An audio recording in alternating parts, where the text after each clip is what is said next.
Ada yang kuning tapi bukan emas, ada yang glowing tapi bukan muka. Assalamualaikum, udah tahu ya ini kita mau membuat apa? Walaupun warnanya seperti itu, ini udah cukup mateng. Terlihat dengan bagian bawahnya sudah kuning kecoklatan dengan isi yang penuh. Untuk cara membuatnya kita siapin selainya dulu biar pas proses pemulungan tidak ribet. Untuk cara membuatnya itu gampang aja. Pertama kita kupas nanasnya dulu, kita cuci bersih, kemudian kita potong-potong kecil-kecil dan kita chopper. Jangan pakai air ya. Lalu tuang ke dalam wajan, tambahkan gula pasir. Untuk takaran gulanya bisa disesuaikan karena saya tidak terlalu suka manis, jadi saya tidak terlalu banyak menambahkan gula. Dari 3 buah ukuran nanas tadi saya cuma menambahkan 250 gram gula pasir. Tambahkan sedikit garam dan kayu manis jika suka dengan wanginya kayu manis. Jika tidak juga tidak apa-apa. Lalu dimasak hingga mendapatkan tekstur kering seperti ini.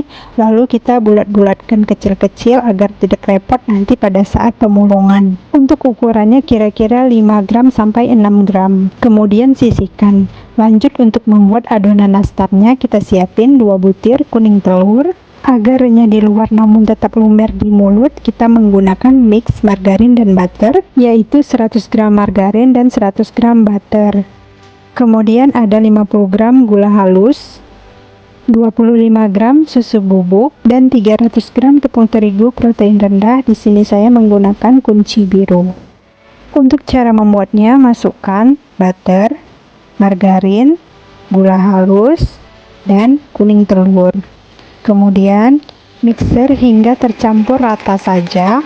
Tidak usah sampai mengembang, nantinya nastar melebar. Jika sudah merata, masukkan tepung terigu dan susu bubuk, ayak terlebih dahulu.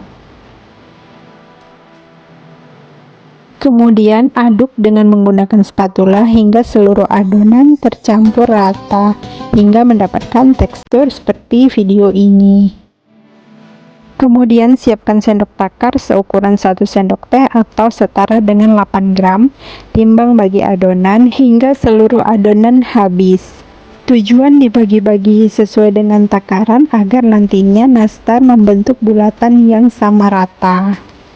Kemudian kita bentuk adonan seperti di video ini. Ambil satu bagian adonan, pipihkan, isi selai nastar, lalu tutupi kembali. Setelah tertutupi semuanya, baru kita bulat-bulatkan adonan hingga adonan mulus. Seperti ini. Lakukan sampai adonan habis ya. Untuk adonan kulit dan selai harus lebih besar adonan kulitnya ketimbang selainya agar seluruh permukaan tertutupi.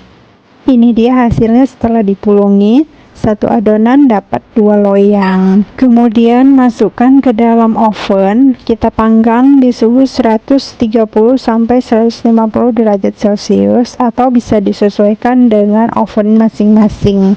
Tapi untuk cookies biasanya tidak lebih suhunya dari 160 derajat Celcius. Hingga hampir matang, kira-kira 15 sampai 20 menit. Setelah hampir matang, ini dia hasilnya. Kemudian kita siapkan kuning telur. Saya pakai 2 kuning telur, lalu kita aduk-aduk hingga merata, baru kita oleskan pada nastar yang hampir matang tadi. Untuk olesan kuning telur bisa ditambahkan dengan sedikit air, tapi saya menggunakan pure kuning telur. Lalu kita oleskan pada adonan nastarnya seperti ini.